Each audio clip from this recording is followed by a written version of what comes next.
Good morning, everybody. And can I echo Brian's comments about the value of the future of local government conferences. I've tried to get to most of them. I think I might have missed one or two, John, and apologies for the ones that I missed. But they are always a great opportunity to get the brainwaves working a bit faster. It'll probably become apparent that there's a few things Brian said that I don't entirely agree with. But let me just emphasise, though, I think three things that I absolutely do agree with.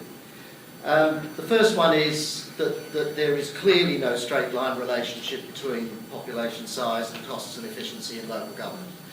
And as Brian highlighted in response to one of the questions, the key variable in there, of course, is people. It's the quality of governance and it's the quality of management. And it's the kinds of decisions that councils make in going about their business. So that's why there's no straight line relationship. I also agree with him entirely that claims about amalgamation have many times been grossly overstated. Those of you in Victoria know that well. South Australia was another example. And the costs are regularly understated, the transition costs, as Brian said. The question is, what's the long-term result? And the third thing that I agree with him entirely on is that the 2004 amalgamations in New South Wales were an absolute dog's breakfast in terms of the way they were carried out.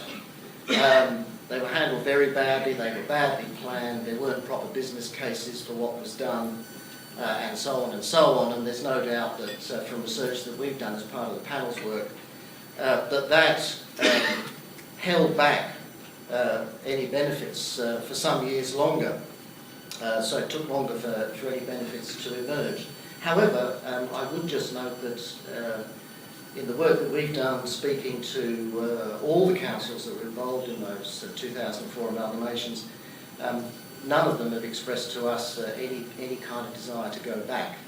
They do see benefits emerging in the long term, but it has taken longer than it should have done. Let me, though, not focus on what others have said. I just want to give you an update on the process we're going through in New South Wales and try to draw a few lessons at the end that we're starting to learn already from the work that we're doing. We're a bit over we're about three-quarters of the way through our work. We began in May of last year. Our original time frame was until July of this year, but the Minister has now extended the process by a couple of months because of the amount of community consultation and council consultation we're doing and the amount of feedback we're getting. So we want to very seriously and genuinely work through the feedback from the sector. Our task, I want to emphasise the very first word of our terms of reference, which is that we're there to come up with options. And I'll come back to this theme later. So we've been asked to look at options for governance models, for structural arrangements and for boundary changes. So there's clearly a distinction in the government's mind between the term structural arrangements and the term boundary changes, and I think it's a very important distinction. The terms of reference call on us to improve the strength and effectiveness of local government in New South Wales. That's what we're trying to do. And they also call on us to follow through on the strategic directions set out in a process called Destination 2036, which began with a meeting of all mayors and general managers of New South Wales councils to try and formulate a new vision and a new sense of direction for the sector. That then was translated into an action plan, and a number of elements of that action plan have been referred to us as the panel. And the other important thing is that right from the beginning, we've been asked to look at the linkage between local government and state government. So this is not a let's do a job on local government in isolation exercise. This is about the system of government in New South Wales. And that is becoming clearer and clearer as we progress through. And I'll talk at the end about some very recent, earlier this week, conversations that we've been having with very senior people in state government. The review is genuinely independent. The Minister has been totally hands-off. The three of us, I should have, by the way, introduced my colleagues right at the beginning. Jude Munro, who many of you in Victoria will know from her days here in South Australia as CEO of Adelaide, and then at the end of her career, well, her career's not over yet, but at the end of her career as a local government official, I think that's over, as CEO of the City of Brisbane. And Glenn Inglis, who has had a very distinguished career as a General Manager and Senior Officer of Councils in rural and regional New South Wales, finishing up, by the way, in Tamworth as the General Manager of the newly amalgamated council there, who steered it through its first few years, and I think Glenn might have a somewhat different perspective on Tamworth to the one that you just heard. So we are a genuine independent trio of people. We're even independent of each other. Our meetings are characterised by robust discussion, or full and frank exchanges, or whatever the diplomatic language is. And what we're trying to do, this is absolutely the case, we're trying to find a pathway through a maze. Because we're looking at the system of government. We're looking not just at the arrangements within local government. We're thinking about the relationship with the state, we're thinking about the relationship with the federal government, and we're trying to find a way to make it work better. That's what we're on about. Can we make this work better in the interests of communities? I was very struck with a lot of what Peter Kenyon had to say yesterday afternoon. I didn't quite follow some parts of his argument, I have to confess, but the strength of his conviction about the need to put communities first, to make strengthening communities fundamental in all of this, I totally and utterly agree with, and that's what we're trying to do. We're trying to be a catalyst for change. We don't have all the answers, and by the end of our process we won't have all the answers. We're making judgments on the best available information, and we're trying to say to people, look, here are our conclusions, now you take this forward. Local government itself is going to have to take forward the options that we hope to create for it, and to find its own answers as to how to do better and how to achieve more things for its communities. So there's our goal that we've set ourselves as a panel. The sustainability word is there, of course. The democratic word is there. We are all three passionate supporters of democratic local government. And if I can just make it a short aside, my greatest regret with the referendum question is that the word elected isn't in there. It's local governing bodies formed by a state, and that doesn't necessarily mean democratic, and I think that's a pity, but that's a discussion for another day. So democratic's there. Added capacity, yes, measuring added capacity is not easy, but there have been a lot of empirical case studies that I think have nailed down aspects of it. But we need to do more work on that. And the notion of partnership, because as I say, this is about coming up in New South Wales with a better system of government, not just a better system of local government. The context, I've mentioned the Destination 2036 thing, and we're asked to look, we're instructed to look to the middle years of the 21st century, not tomorrow, certainly not yesterday. We're working in a climate of fiscal restraint. You heard that from Terry Moran yesterday. I don't need to say anything more. The states in particular are facing huge financial problems, and that is impacting on local government and on the state's relationship with local government. In New South Wales, a key factor in the context are declining populations across most of the inland. Look, sure, on average, local councils in Australia have quite a high population level, on average, but the range is enormous. And in Western New South Wales, we're dealing largely with councils of less than 10,000 and to a very large extent less than 5,000 people, and in most cases getting smaller. And we just have to face up to the issues that raises. The challenges of urban management, the growing challenges of rapidly growing urban areas, and how do we cope with those? They can't be coped with by one level of government working on its own. In New South Wales and Sydney, an increasing imbalance in the local government structure in the metropolitan region. In metropolitan Sydney, if you draw a line north-south, and I'll show you a map in a minute, if you draw a line north-south through the geographical centre of the metropolitan region, on the coastal side of that line, there are about 27 local councils with an average population of around 90,000. An average of 90,000. That includes quite a number with a population of 50,000 or less. If you go to the west of that line, in the fast-growing areas of the western suburbs and the areas that tend to be socially less advantaged than the eastern half of Sydney, there are 14 councils with an average population of 200,000. So what we have some significant issues of imbalance and inequity. And one thing I will be very frank about is that I'm not going to write a report or be party to a report which uses local government boundaries to entrench privilege. And some people do want to use local government boundaries to entrench privilege. It's like exclusionary zoning in many US cities. And I'm absolutely opposed to that. So I'll lay that out for all to hear. We're also very concerned about the importance of Sydney as a global city. Melbourne's a global city too. I'm not going to stand here and deny that. But Sydney obviously has played historically a major role in that regard. And Sydney does have to see itself and its place in the world vis-a-vis the Aucklands, the Brisbanes, the San Franciscos, the Londons, etc., etc. That's an important consideration. As are, and this is why I stressed my support for what much of Peter had to say yesterday, emerging ideas about community governance. We are needing to rethink our concepts of local government in relation to increasing evidence of the desire of communities, and in a tight fiscal environment, the need for communities to manage their own affairs to a greater extent.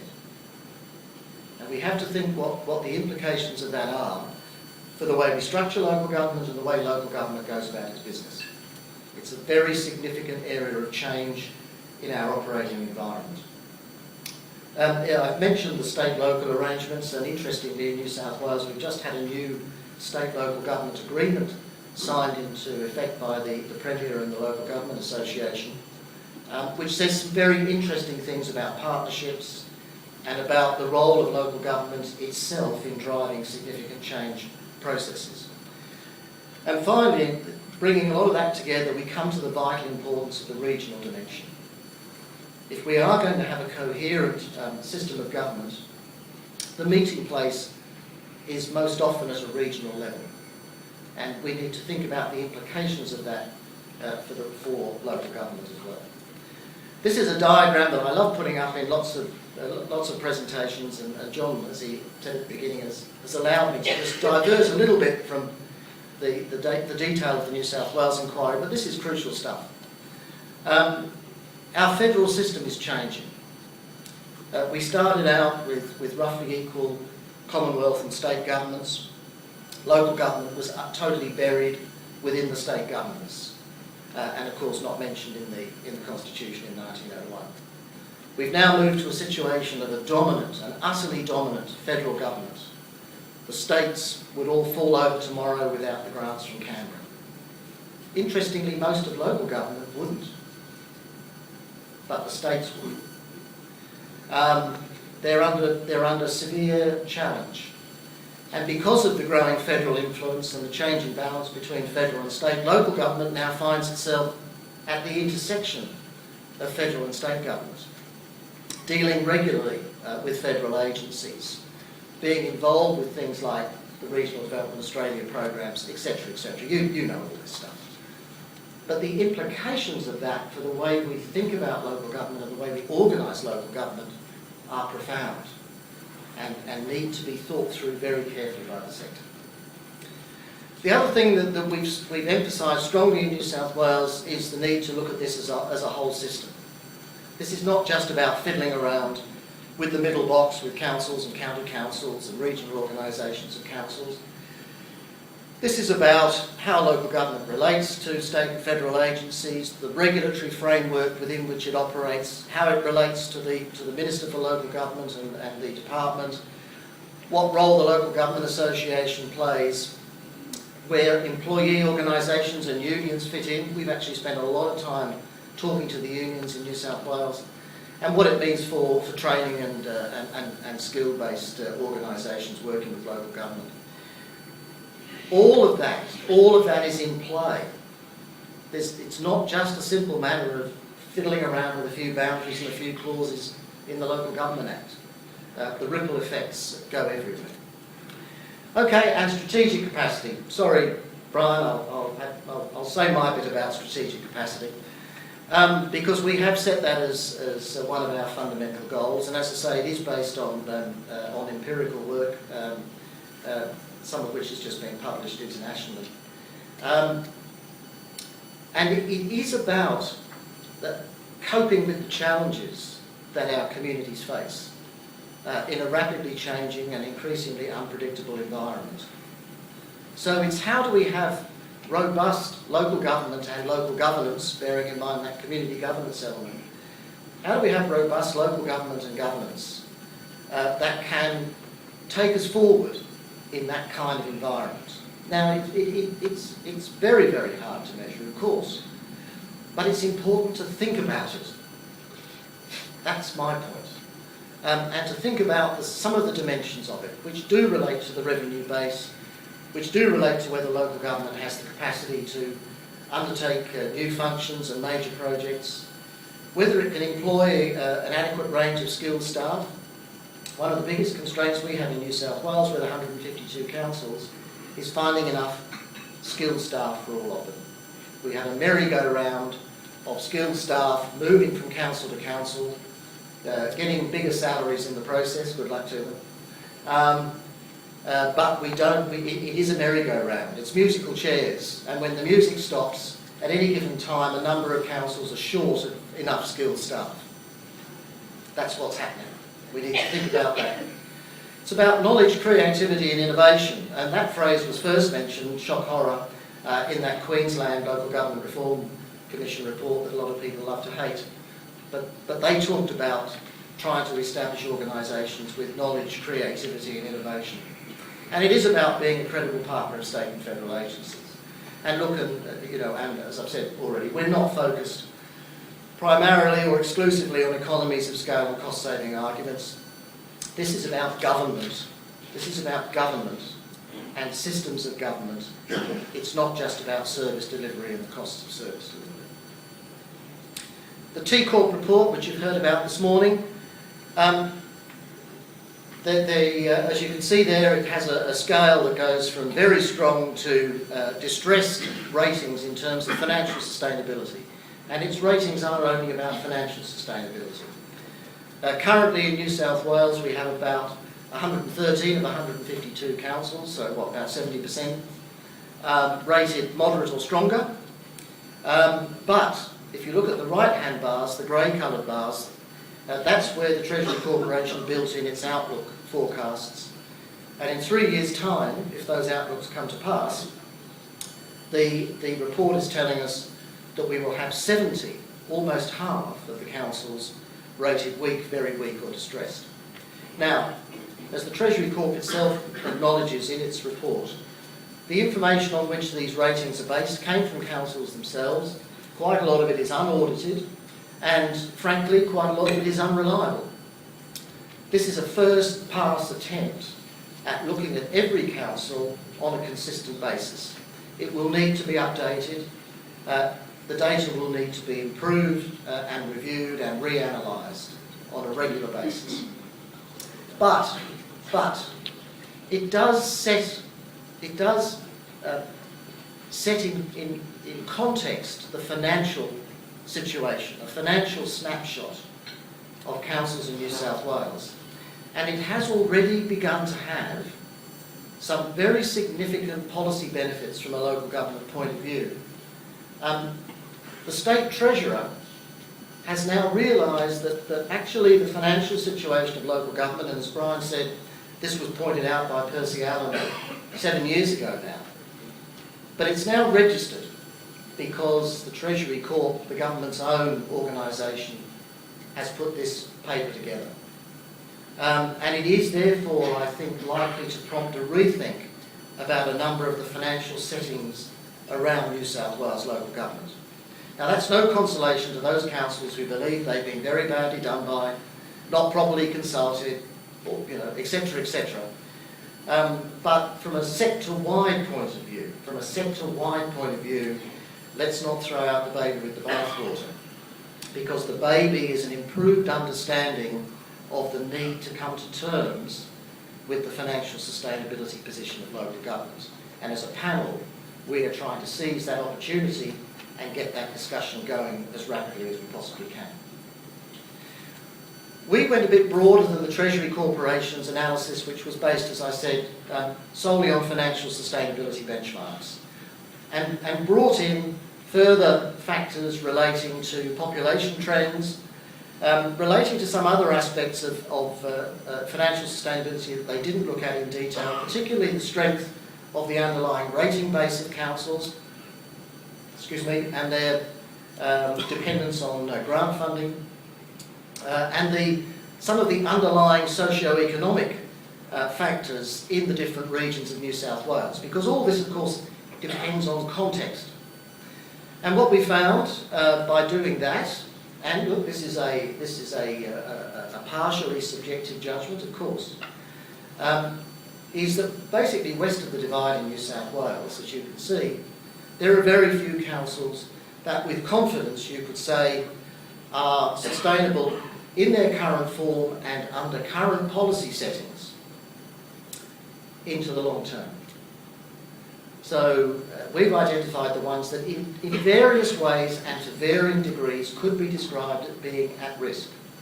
That doesn't mean that they're all going to fall over tomorrow, nor does it mean that they should all be amalgamated. But what it does mean is that the people concerned within those councils, within those communities, and within the state government, and within the federal government, because it's a player in regional areas, as you know, need to take a long, hard look at the situation and say, well, what adjustments do we need to make to try to move from being at risk to being long-term sustainable? It's posing a question to people. It's not an answer. It's posing a question. The supreme example, however, of the importance of context is that line of blue-coloured councils up the north coast of New South Wales. Now, these are councils that have, for the most part, quite large and rapidly growing populations. And we, in our paper, are not suggesting that any of them merge. But they face enormous sustainability problems. And they face sustainability problems because of the environment that they operate in. They have almost literally the perfect storm. Storms seem to be increasing in frequency and intensity. They have huge problems with drainage, with flooding, with floodplain management, with coastal erosion, that are all imposing enormous pressures on them, that are sweeping away their old bridges. A lot of old timber bridges up there that are literally going down the river at a rate of knots. They have a rapidly growing population, but it's largely growing with retirees, with limited incomes, limited capacity to pay increasing council rates, and that are bringing additional costs in many cases into the system. So this is a classic case where sustainability and cost and so on have nothing to do with council size. They're related to the context. And what we have to do, and what we're trying to address in our work as a panel, is what policy adjustments, what program adjustments do we need to look at to handle the issues in that context. In Sydney, intriguingly, we have some councils at risk. These are all rated weak or very weak by the Treasury Corp. The blue ones, and some of them are surprisingly inner city councils. It's not showing the blue? Oh, it's very, very faint. Look, there are 5 councils in metropolitan Sydney rated weak. 3 of them are inner city councils. One's in the middle ring. One is Penrith out on the western edge there. There are different reasons why they were rated weak, but it's just interesting that they were. Again, I don't think amalgamation is necessary because they're rated weak. there are many other factors at play, and management is a critical one. But that map is there to show you that contrast that I mentioned between eastern and inner Sydney and western and outer Sydney in terms of the structure of local government.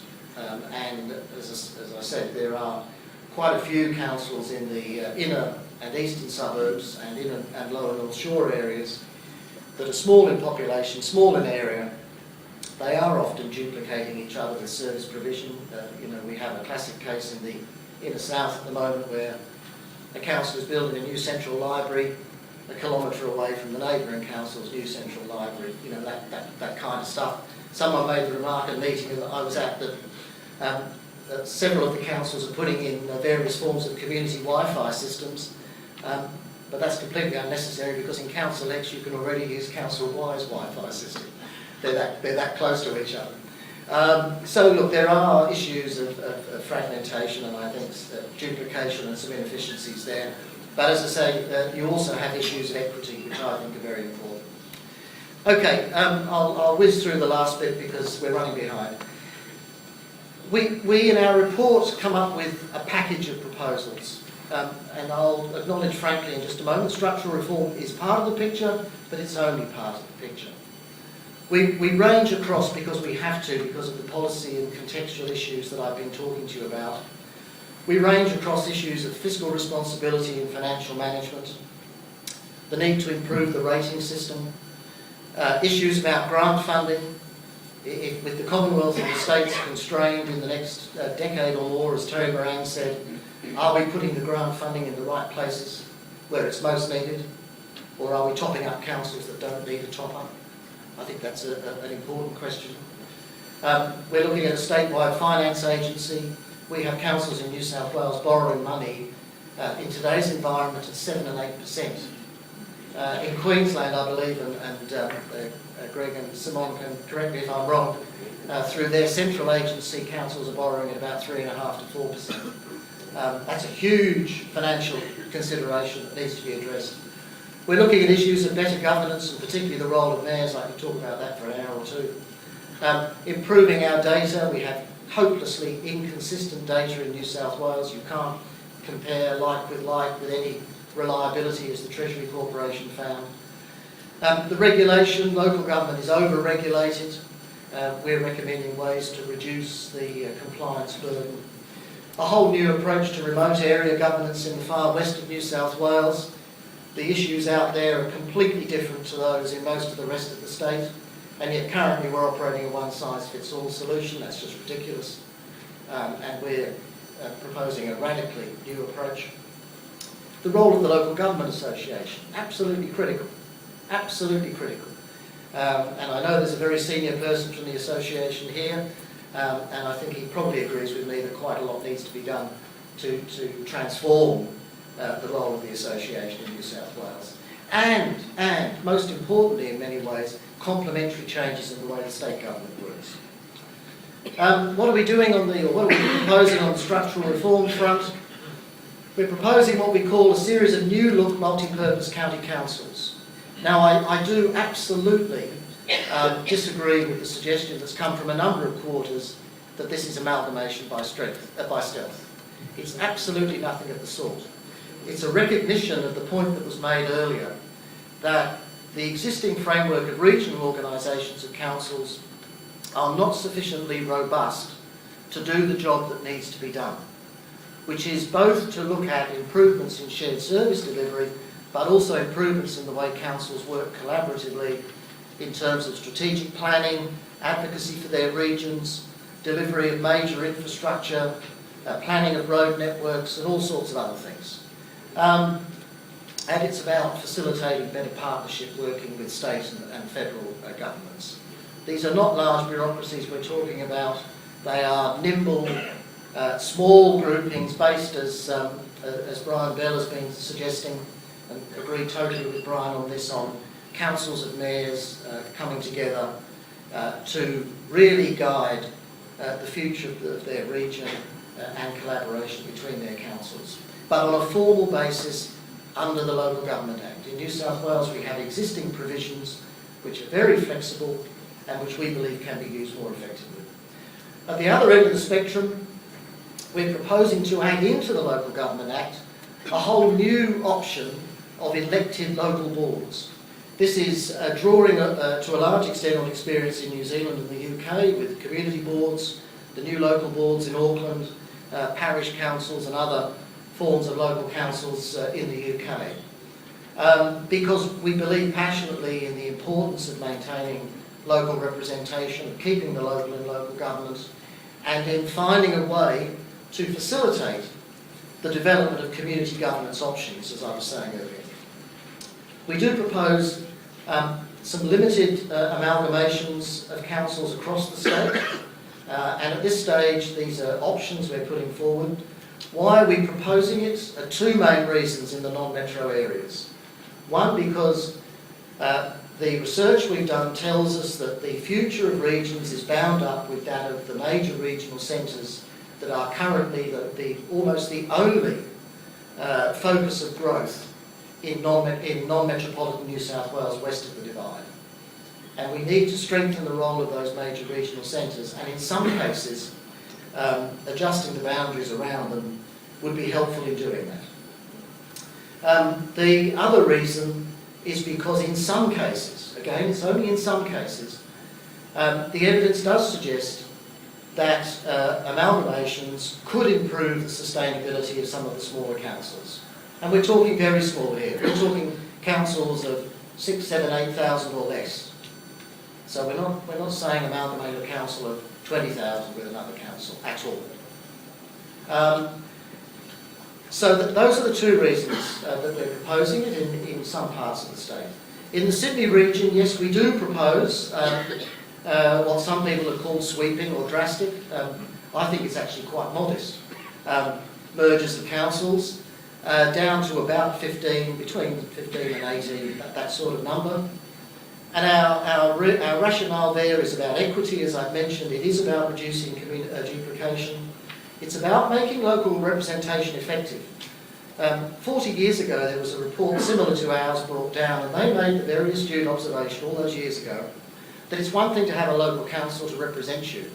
It's another thing to have a local council that is taken seriously when it represents you. I'll just leave that hanging. And it is about better strategic planning and fostering partnerships with the state government.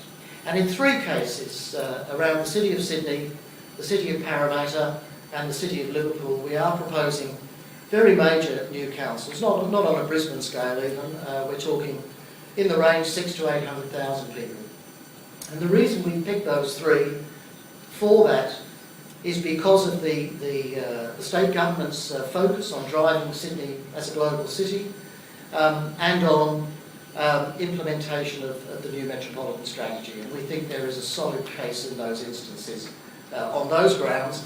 And interestingly, a report by one of the councils that would be part of the Sydney amalgamation has recently come out showing major financial advantages in undertaking an amalgamation of eastern suburbs councils as well.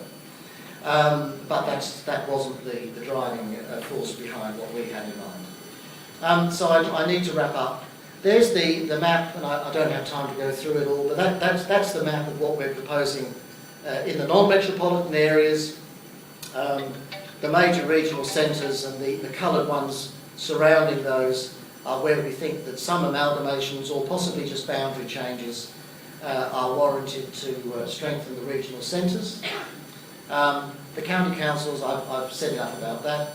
And in the metropolitan area, basically, as you can see, we're focusing on grouping councils in those inner areas and the eastern suburbs where there are currently large numbers of small ones.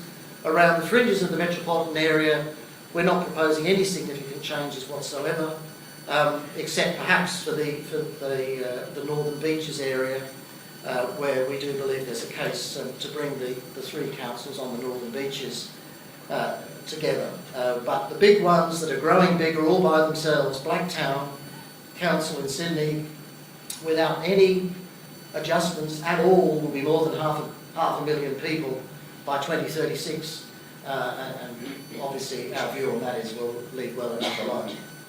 So it's a package focused on some of those strategic objectives in the middle.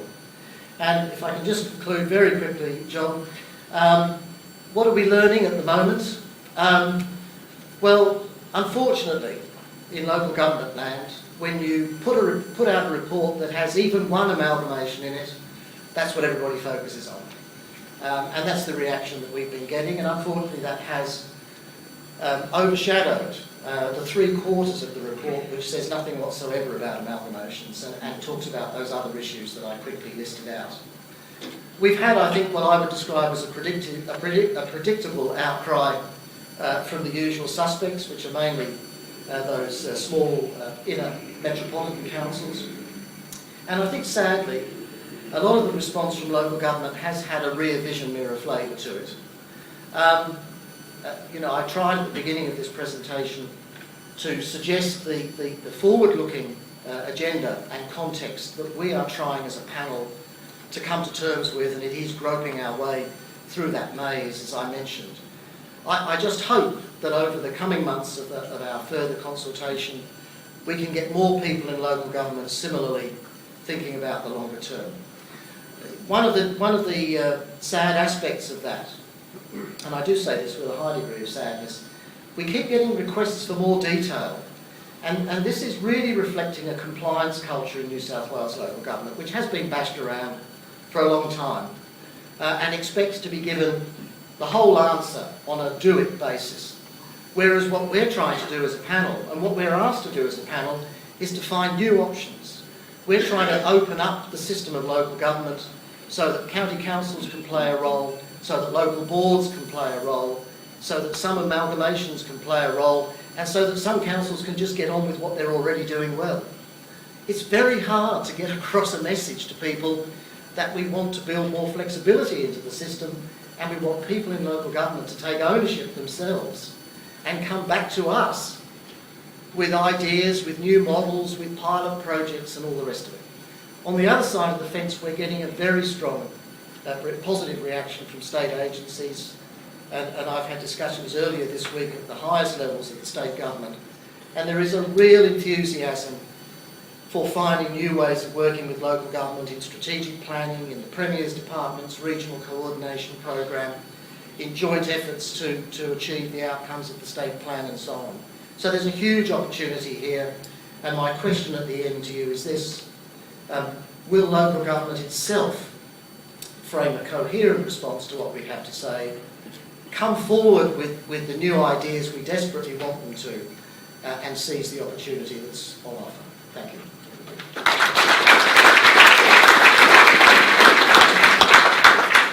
We've got time for a few questions. Graham?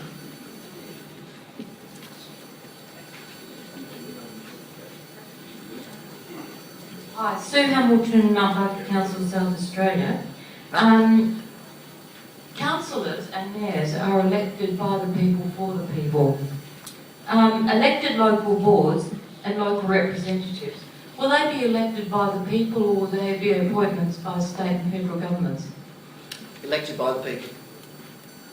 How will you do that? Local boards. You know, I'm sorry about this, but I'm finding with DAT panels and things like this, that these are no longer truly representative of the will of the people. They're often being wedged by government departments. How can we be absolutely confident that these boards that you want to appoint are truly going to come from the people?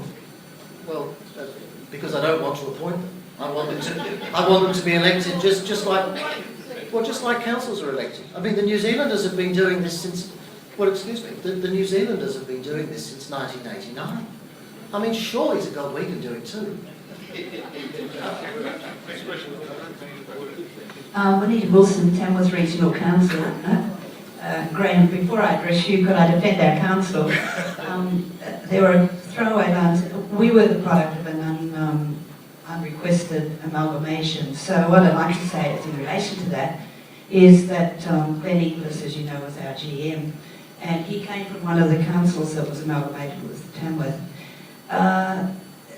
since then it's been an incredibly successful, although unwilling, incredibly successful, and the communities have been facilitated. One of the smaller ones now has a $21 million pipeline. Just that smaller regions are saying they didn't believe it could be so good. So I'd like to have a discussion. My question to you was, one of the smaller things that you said you'd like to speak about but didn't was popularly elected mayors.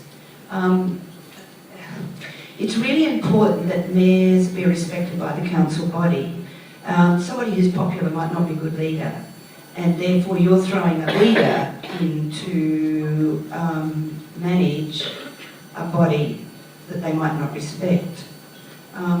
Why is this a good idea? Have there been examples of a mayor elected by the council is not working well?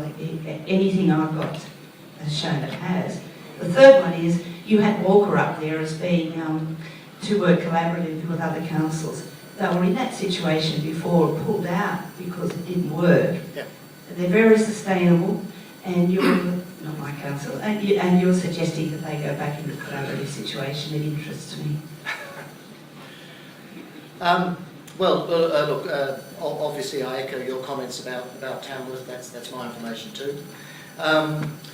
Popularly elected mayors, look, this is a really big issue, and we're very over time.